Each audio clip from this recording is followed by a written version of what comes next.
We roll into Gang Ranch, and the first thing we see when we pull in there is no gas sales. So kudos to Dave. Thanks a lot for the information. Good thing we filled up. We stopped, drank some water, had a chuckle about it, and then we took off again. So after a nice breather in the shade there, we kept pushing on.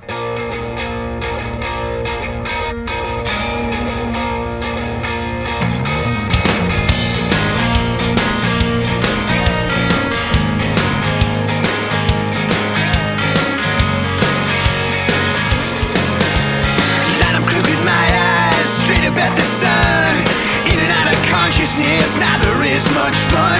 Showdown with that head of yours, and the book is 10 to 1. Get a rocker princess, sticky magazines, 5 nights on the TV and 2 nights in between, to make out in the basement with the American dream. Take your time, take your time, take your time.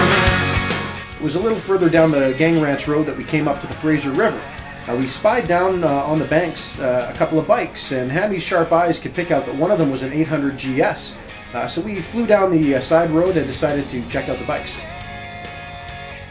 It was there that we met these two locals. They were just out for a ride. One guy was on an 800 GS, the other guy was on an XT350, I think. Chatted with them for a little bit. They were a good source of knowledge on road conditions and the nearest place for services. It was on their recommendation that we headed to the nearest town called Clinton. Now you might remember Clinton. That was the town that crazy lady at the Dairy Queen in Clearwater had told us we'd never get to. Well, 2 days and a forest fire later, we showed her. So after our adventure into Risky Creek, we made it back out to the highway just north of Clinton.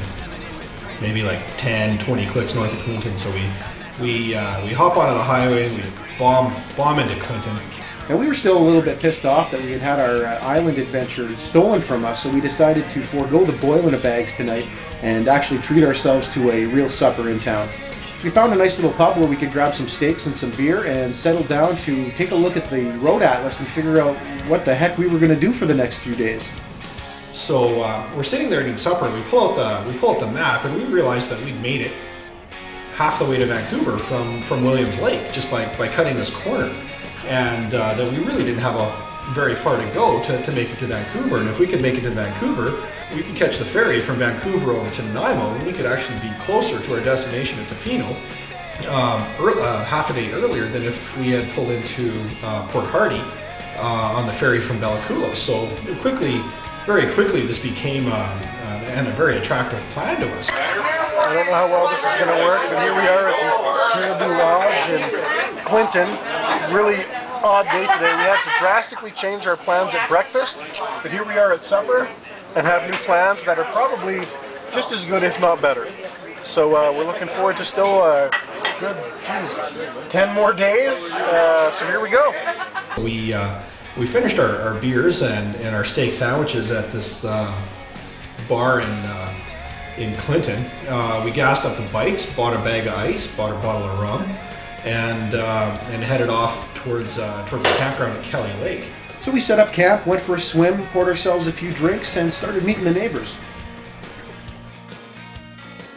We were setting up camp and kind of just breaking out the rum and starting to relax for the night. And in pull 2 characters that we came to know as the Lying Hippies. Now these 2 guys were probably 2 of the more interesting people we would meet on the entire trip. They had quite some stories to tell. Hippie number 1 was a pretty entertaining guy. Apparently he had trained in Africa as what can only be described as a shamanistic landscaper. He could guarantee to find water on your land as long as you drilled the well in just the right place and sacrificed the right number of frogs and chickens. Hippie number 2 was also an interesting fellow. He had several tales of how he was a hip-hop artist in Uganda. I break out some of my camera gear because there's the moon's kind of coming up over the mountain and it's nice and red with the forest fires and stuff like that.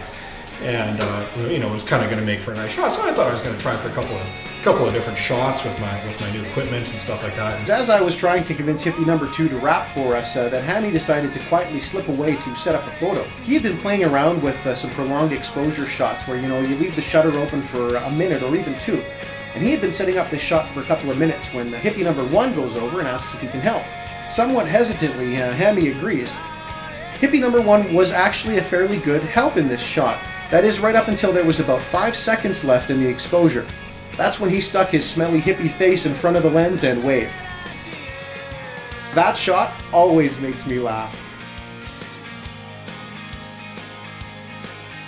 So sensing that these guys would be pretty entertaining, we shared our rum with them and finished off the bottle pretty quick.